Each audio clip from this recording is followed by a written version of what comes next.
Hello students, good morning to all of you.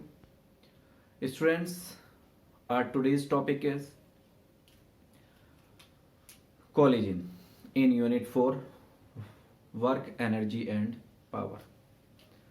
Before we will learn about collision, uh, as an introduction, in common language, collision is the two bodies crash to each other. That is, for an example, uh, collision between automobile, collision between the billiards ball, and the collision between the carom coins. Okay, these are the few examples of collision. Now, if we discuss about the range of collision, that the microscopic range of collision is the collision between the subatomic particle or atomic particles, and when we are discussing about the macroscopic significance of collision, then the collision between the bigger bodies like stars, galaxies and any other astronomical things collide to each other. This is the range of collision. Now we will discuss about what is collision. So collision is basically an isolated event in which two or more colliding bodies exert relatively strong forces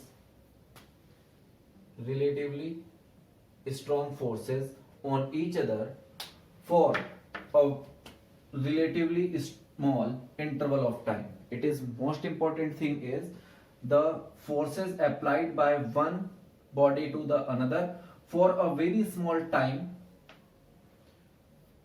when they strike to each other. Okay, now the rule or condition for collision, this is important part. That is, first law of collision is law of conservation of linear momentum. Okay, whenever the two bodies are strike to each other, their linear momentum before the collision and after the collision is constant or conserved. Second law is the law of conservation of energy. When the two bodies are striking to each other, then their total energy should be constant or conserved. Now, types of collision. We have two types of collision. One is elastic collision and another is inelastic collision. Here we are discussing about elastic collision for atomic or subatomic particles or ivory balls. Okay.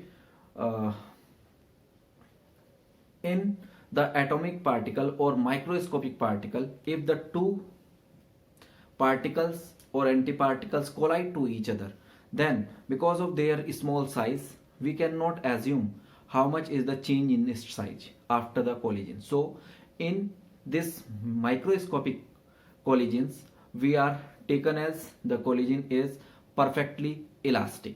And second way, the collision when it is inelastic, these are the everyday life collision, like the collision between the two automobiles. We observe when one car is collide with the another car, then there should be a dent on both cars.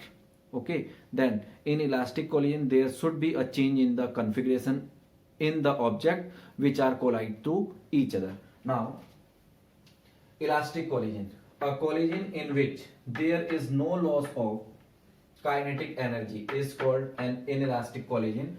And the example of inelastic collision are collision between atomic or subatomic particles and collision between ivory balls. Now, the basic rule of inelastic collision. What are the properties and characteristics of inelastic collision? These are very most important to understand about the properties of two kinds of collision. One is elastic and second is inelastic. Now I am writing here that the first law of or first characteristic of elastic collision is the linear momentum is conserved. Okay, and second, the total energy is of the system is conserved as we write the conditions of the collision. Now here two characteristics are here also, that kinetic energy is also conserved as in its definition. There is no loss or in the kinetic energy. That means when the two bodies are collide to each other, there should be be their kinetic energy before the collision and after the collision is conserved, which means no loss of kinetic energy take place in the elastic collision. And second, the forces involved during elastic collision. Important point is the forces involved during elastic collision must be conservative forces. Most important part and the difference distinguishing part of the two kind of collision. Okay, now the second is inelastic collision. A collision is in which there occurs some loss of kinetic energy. Okay, is called inelastic collision. For example, collision in everyday life, as I am explaining earlier, that the collision between the two cars, or either the rubber ball is dropping from a higher point to the ground, we will observe when it hits the ground it will not come back to the same height because of some loss of energy when it is striking the ground. Okay, this is an example. And similarly, an arrow is striking to the object, it will not reflecting back because it is drilled or stick with the target. Okay, these are the examples of inelastic collision. Now the basic characteristic of inelastic collision, these are the linear momentum is conserved. Here student, noticeable thing is the linear momentum in both is conserved. Okay, second, the total energy is conserved in the elastic collision as well as in elastic collision. Okay, second thing, kinetic energy not conserved in elastic collision, but in elastic collision it is conserved. So the loss of energy is waste in which form? So answer is the loss of energy is conserved into either heat energy or either sound energy. Okay, and the fourth part, that sum or all forces, important part is sum of or all forces involved in an inelastic collision may be non-conservative forces. Very most important part in between the two collision. The in elastic collision there should be conservative forces involved, and in inelastic collision non-conservative forces are involved. These are the basic characteristic of the elastic and non-elastic collision, and this is the mean of collision. Okay, now just note down it, then we will discuss about the coefficient of restitution and calculation of coefficient of restitution, and then we will derive the formula for the collision between elastic collision between the two objects.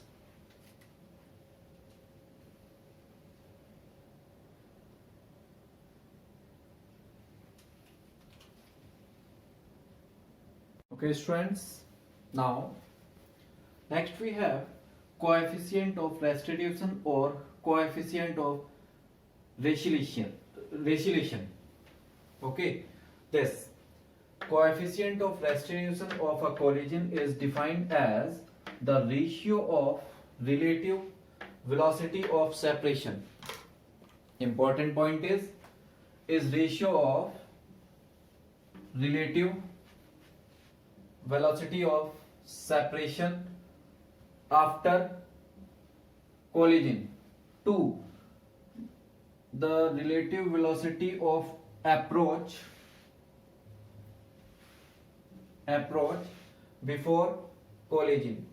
It is represented by small e, that is E is equal to relative velocity of separation after collision and relative velocity of approach before collision. If the relative velocity of after collision of two objects v2 minus v1 and initial velocities of the two objects is u1 and u2, therefore this is the value of relative velocities. Okay, now here we have two cases, that for perfectly elastic collision E is equal to 1. Just remember it. For elastic collision, value of coefficient of restitution is 1, and for perfectly inelastic collision, the coefficient of restitution is 0. Therefore, we have two cases of collision, hence the coefficient of restitution or value of E is lies between 0 to 1, or we say 0 coefficient of restitution E is greater than 0 but less than 1. Okay, for the practice we apply here equal to, because for the elastic collision when there is no loss of energy take place, E is equal to 1. Now next we have how to calculate the value of coefficient of restitution. For this, let we have two balls A and B having different masses m1 and m2 are suspended as like a simple pendulum. Okay, now if ball A is displaced by h height, then released from height h, it is striking to B. Okay, and because of striking, B get an velocity and reached to at h2 height. Because of that striking, A also recoils and return back to h1 height. Now consider two spheres of mass m1 and m2 such that m2 is greater than m1 suspended as simple pendulum. Initially at rest.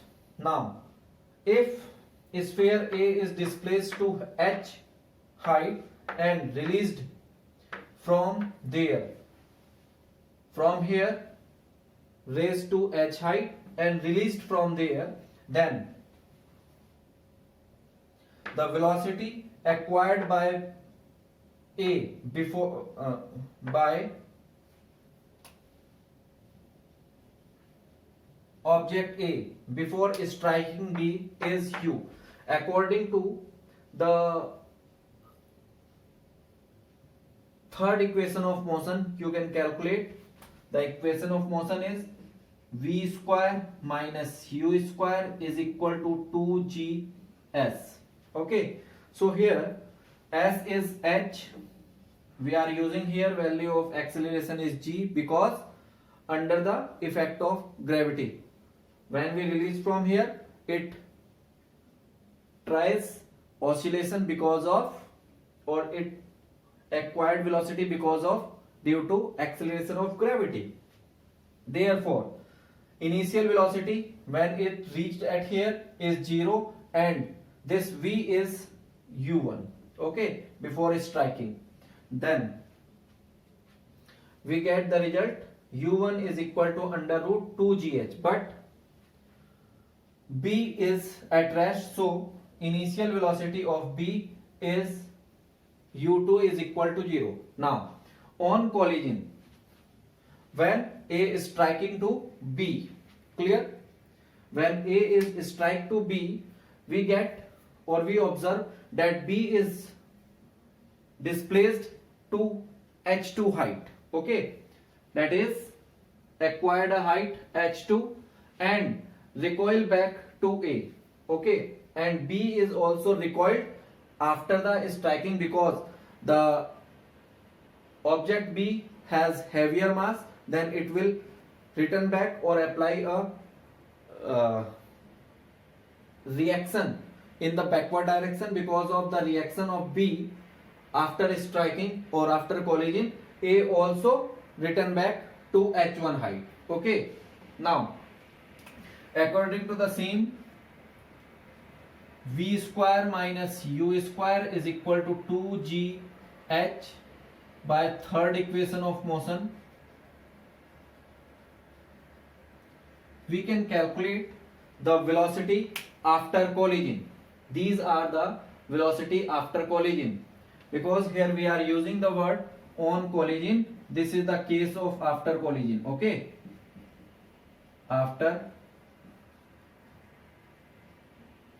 or we can write here velocities after collision.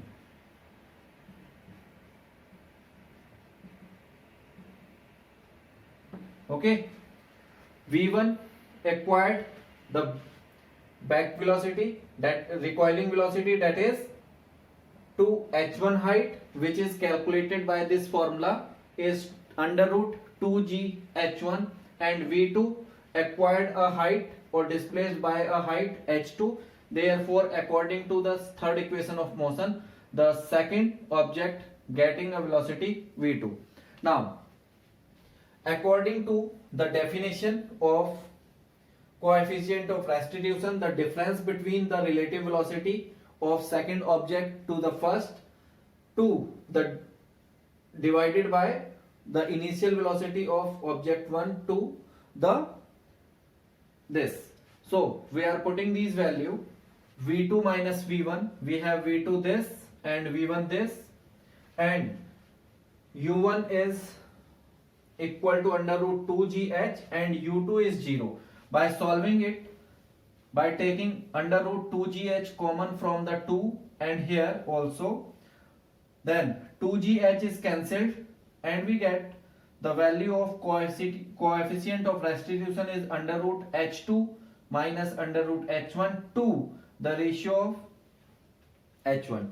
Okay, if we have the values of h2, h1 and h, we can calculate easily the value of coefficient of restitution. It is very most important part, that how we determine the value of coefficient of restitution. It is important calculation.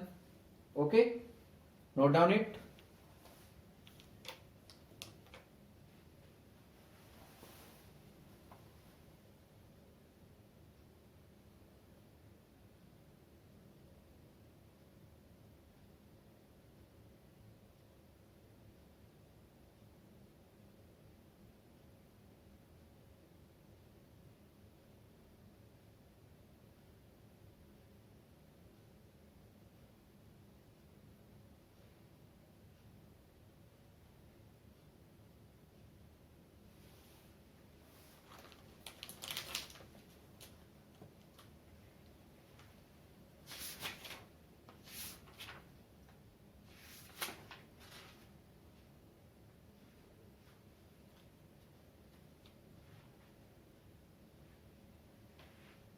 Friends, now we are taking one problem based on work energy theorem. Okay, now we need to find the average frictional force that would stop a car of weighing 500 kg in a distance of 25 meter if the initial velocity of car is 72 km per hour. Okay, now here students, we have given that Mass of car 500 kg. Okay. Displacement or distance we have 25 meter, and speed of car, initial speed of car, that is u is equal to 72 kilometer per hour, and the car is stopped after traveling by a distance this, that is final velocity is 0 kilometer or meter per second.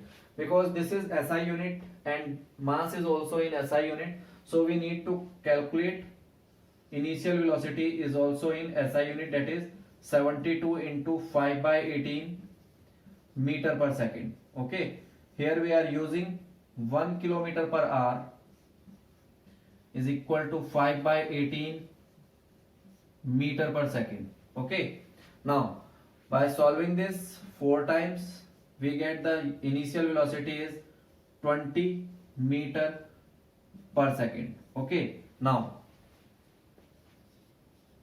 according to work energy theorem,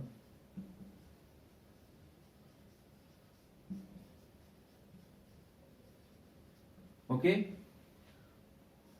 work done is equal to change in kinetic energy.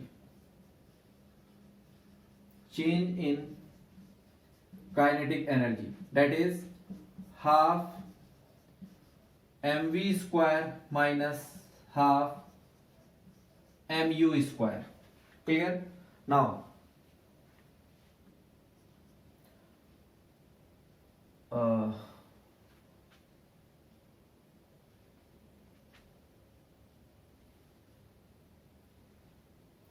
therefore this result we get 0 because v is 0.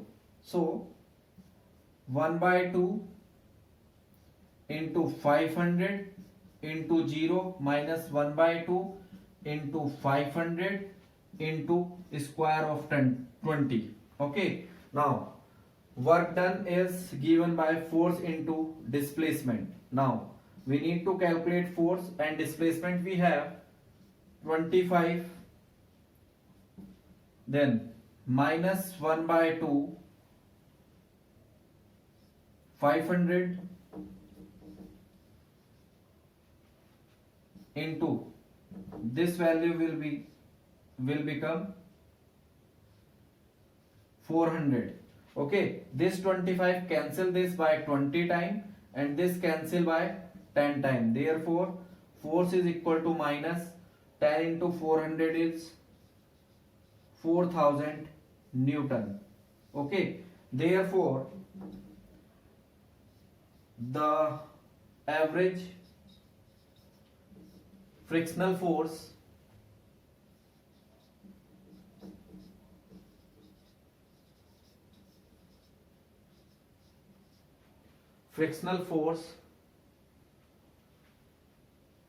which is required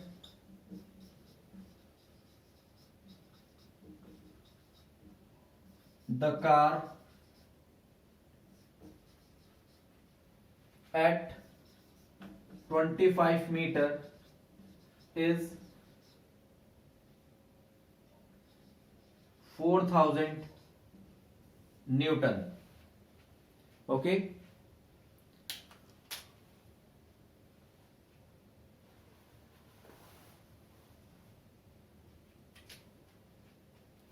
this is how we solve the numericals. It is very simple. Okay, thank you.